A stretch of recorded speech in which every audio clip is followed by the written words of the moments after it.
Hello, you guys. Welcome to the Ranting Shop. It's me, Melissa. Today, I wanted to step in quickly to talk about this whole situation with Diddy and him getting arrested and things that have been happening around that whole situation, mainly to do with Kim Porter, her alleged diary, her alleged transcripts, her alleged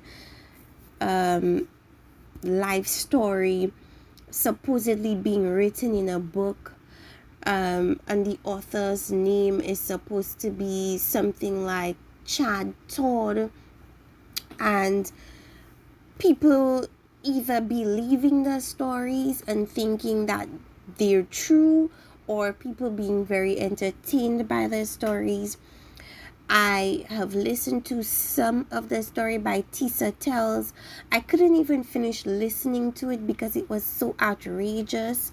I think I stopped at the point where it was assumed or alleged or highly suggested that Jay-Z had some type of sexual relationship with Diddy without Kim being there. Also, there was a situation she had with Mary J. Blige and Diddy, a situation she had with her alleged past ex-husband, baby father, Abby Shaw, and it just was seeming like too salacious to be her life story. And so I listened to this woman who was basically trying to debunk the whole situation, because in this very emotionally hyped up situation, it's easy for people to believe things anyone says and not verify it or fact check it, because it sounds like, I don't know if it's true, and I believe it.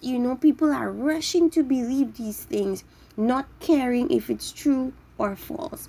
And I'm gonna play this woman's video, and then I'm gonna talk about what Kim's friend said about this supposed book that has been circulating out. In fact, it's been Amazon's #1 bestseller hours after it had been, I guess, posted on Amazon's platform. So let's hear what this TikToker had to say.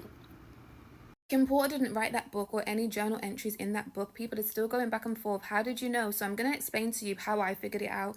And then you guys can let me know how you didn't know. So I'll break it down step by step, and you might want to put this on 2x speed because I'm going to be talking for a while. I followed Kim Porter on social media for years before she passed away. I am somebody that pays attention to detail, especially if I'm following you or tuned into your content. I know the way that she typed, the little things that she said, and the way she spoke about things. So when I saw the excerpts, I was instantly like, that doesn't sound like the same person. But again, it was sold as journal entries, so I took it with a pinch of salt. Then I saw the book cover. The book cover, I was very sure that that is not a book cover that would come from Kim Porter. I am somebody who has published books on Amazon myself, so I know the difference between using the Amazon features to create a book cover and hiring somebody to create you a book cover and then importing it. I knew that the person who did this just did it all on Amazon. Kim Porter's book, Kim Porter's friends, anybody attached to her, would not have somebody just create that cover off Amazon. There was no blurb on that book. The bio for the book on the Amazon page is 3 words. It says, Diddy's Achilles heel, I think it said at the time that I last saw it, which essentially means Diddy's downfall. Kim Porter's bio would say much more than that. That raised my suspicion, so I decided I was going to look into who wrote this book. I saw loads of news articles, and I'm so disappointed in all of the people who ran with this. The fact that it was trending all over these news articles.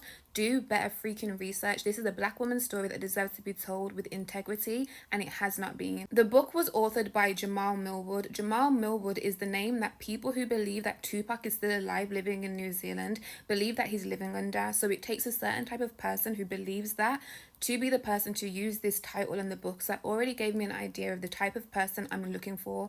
Then I read the news articles, and they said that the person who published the book is a man by the name of Chris Todd, who decided that he didn't want to go by the pseudonym anymore and he was going to come out in his real name. The joke is Chris Todd is also not his real name. It is still a pseudonym. The article said that Chris Todd is an LA producer, so I decided to look up LA producer Chris Todd. When I looked it up, I wasn't really finding much, so I decided to drop the producer and look up LA Chris Todd. When I was looking that up 1 or 2 pages into a Google search, what did I find? I saw a guy called Chris Todd, who was an investigator from LA, who claimed to have cracked the case of OJ Simpson and wrote a book about it. So although he had a different job title, it sounded like the same type of person. So I decided to look into it. When I looked into it and read the article, one, that's the first place I saw pictures of Chris Todd. Two, that is where I was able to see in the article that he said that he works on high profile cases such as Natalie Wood, John Benet Ramsey, the Zodiac Killer, Aaron Hernandez, and Biggie Smalls. The Biggie Smalls stood out to me the most because I then realized, okay, you have an interest in hip hop. Then I looked up the OJ book that he wrote because I thought maybe there'd be some similarities between the books, and I was right.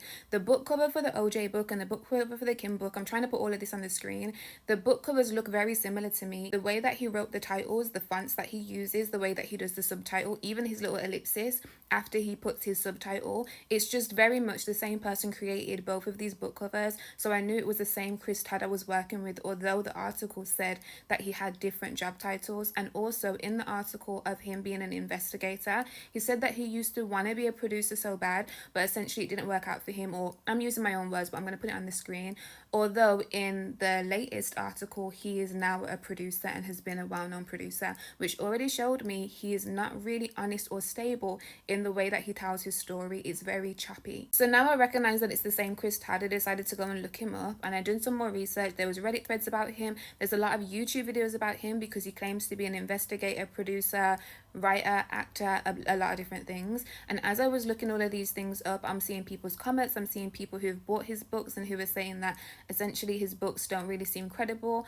I even started to see then the pattern where there were books that he's written before, and the way that he wrote them, he's always claiming to have photographic evidence or video evidence that was given to him by a family member or a friend that he never is able to show to anybody, but he always makes these claims. So this is where I'm seeing the pattern of behavior that's showing up with Kim's book. I then sat and watched a 40-minute interview of him. So I'd already done some research. I then watched little clips of interviews of him. Then I sat and watched one 40-minute interview all the way through to really pay attention to, does he keep up with his stories? Does he tell the truth? Are there any little signs in here that I can use for more research? And there were signs in there. One, he didn't tell the truth. His stories didn't stay consistent. He oversold himself in the beginning. It was chopped and screwed. He started off saying that he has all of these Emmys, etc. In the end, he was just somebody who was popular because he had newspaper articles written about him and he'd been on some YouTube channels. In the interview, he shared information about himself. One of the things that he shared was him having restraining orders against him for making a prank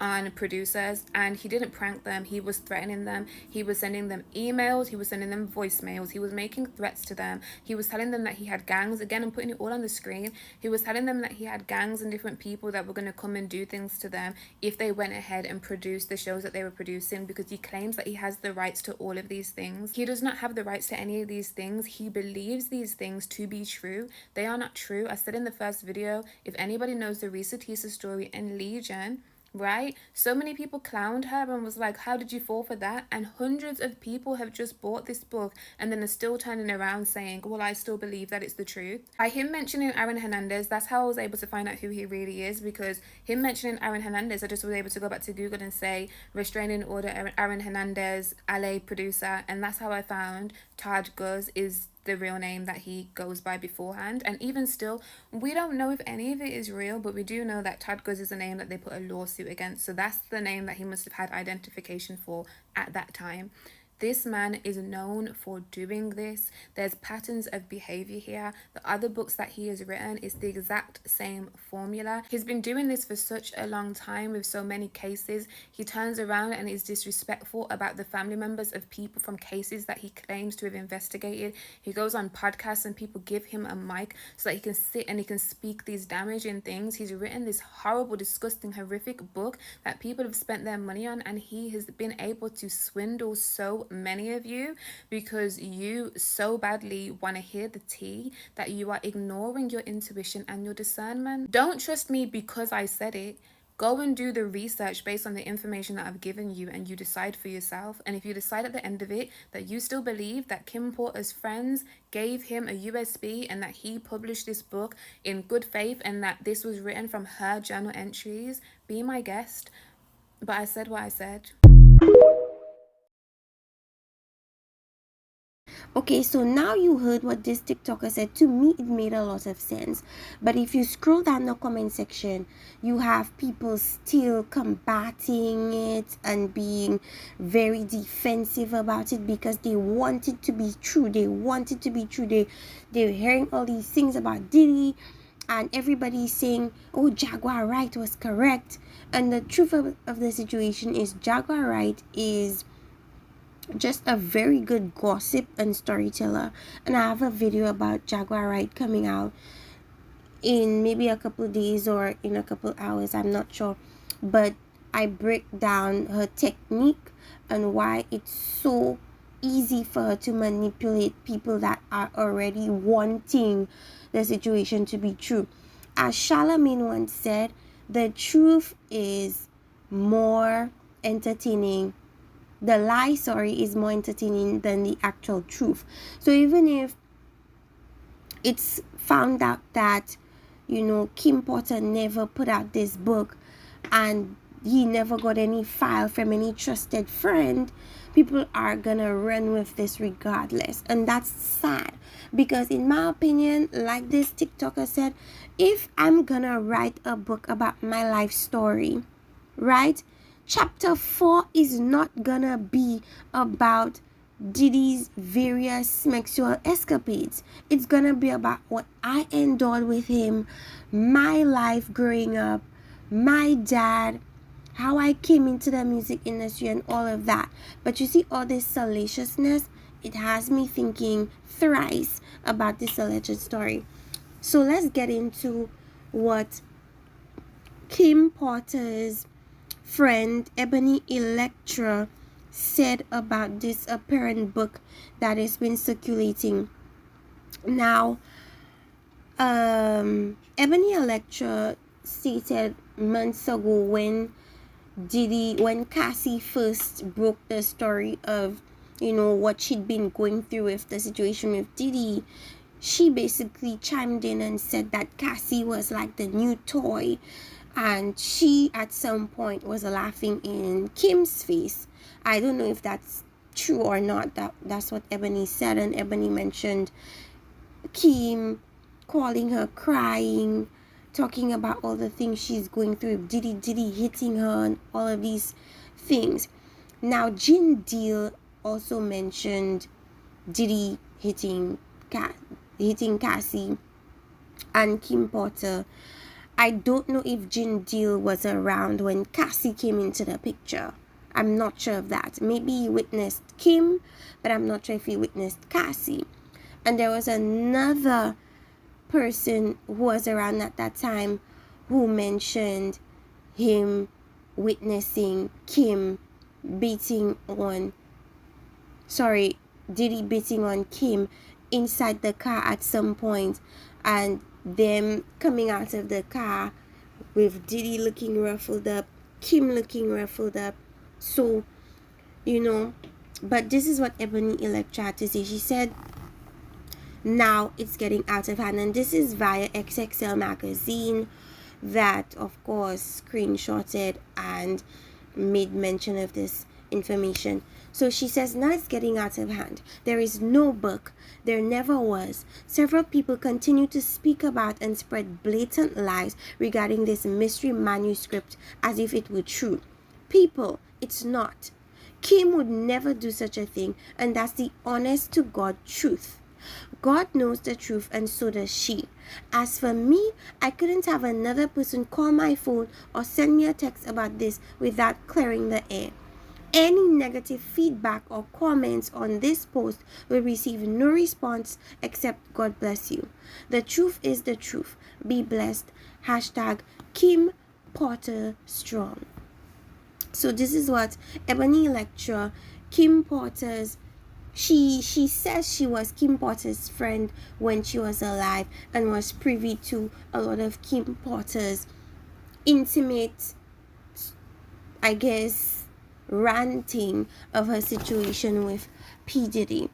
Now, I did a bit of research into who this supposed author was, and essentially the name of the author of the actual book is Jamal T. Millwood. Now, oftentimes authors do not use their actual government names when writing books. They go under pseudonyms like Anne Rice. Her name is not really Anne Rice. Her name was actually Howard.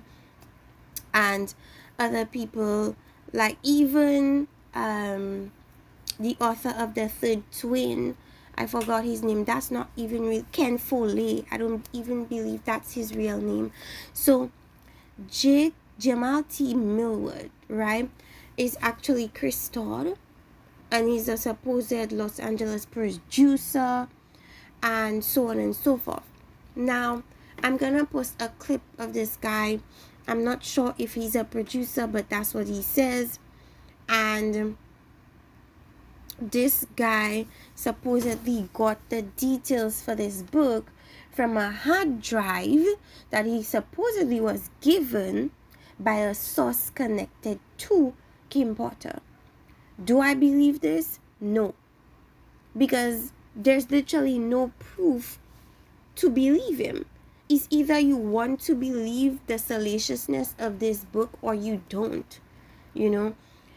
I think what people get mixed up is they probably see one story that they think is true and think the entire book is credible. That's not how things like that work.